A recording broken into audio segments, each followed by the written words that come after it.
So welcome back friends. I hope you have already watched the first video of enzyme kinetics where I have described how equation is constructed, right?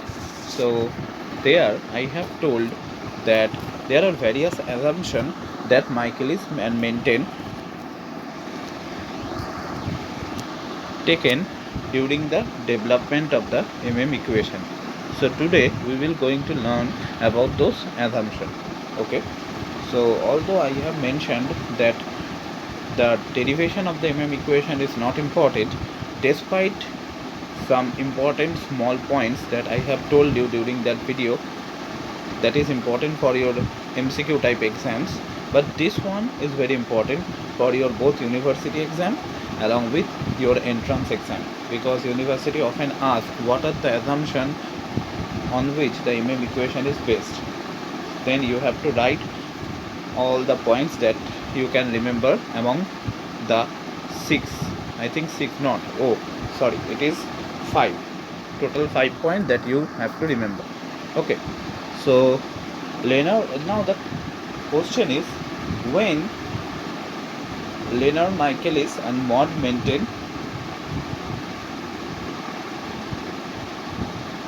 have the idea of something like Michaelis-Menten equation. So in the year 1913 they studying the hydrolysis of the sucrose catalyzed by the enzyme invertase.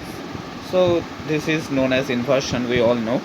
During that study they proposed this theory named Michaelis-Menten equation.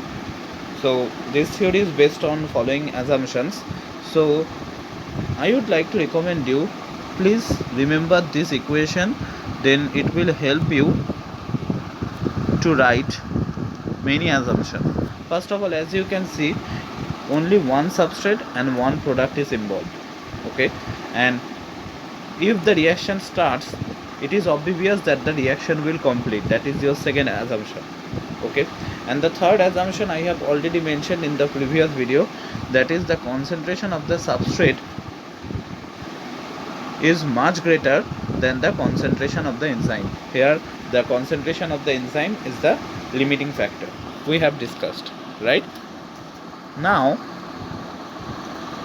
an intermediate enzyme substrate complex is formed, and that is also from that equation, right?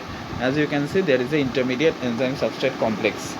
Okay, and the rate of the decomposition of the substrate, that is due from the enzyme substrate complex, the formation of enzyme and product, the rate of the decomposition of the substrate is proportional to the concentration of the enzyme substrate complex. So that is all the 5 assumptions that you have to remember. Okay, so the exact theory is, first of all, enzyme form a weakly bonded complex with the substrate, lead to the formation of the enzyme substrate complex. Then enzyme substrate complex on hydrolysis decomposes to yield the product and the free enzyme. That is the entire idea.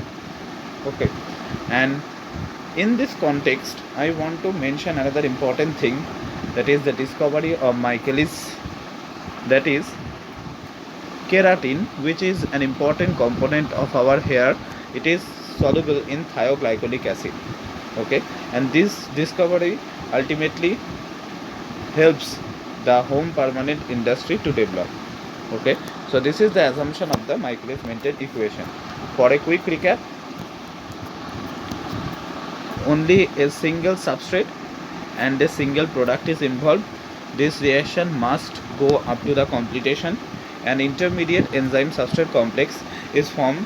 The concentration of the enzyme is much less than the concentration of the substrate, and the rate of the decomposition of the enzyme based substrate complex is proportional to the concentration of the enzyme substrate complex. Sorry, I have here made a mistake. That is, the rate of the decomposition of the substrate is proportional to the concentration of the enzyme substrate complex. So that is the 5 assumption that you should remember. So that is the end of that video. In the next video we will talk about a new topic of Michaelis-Menten equation and enzyme kinetics. So thank you for listening to this class.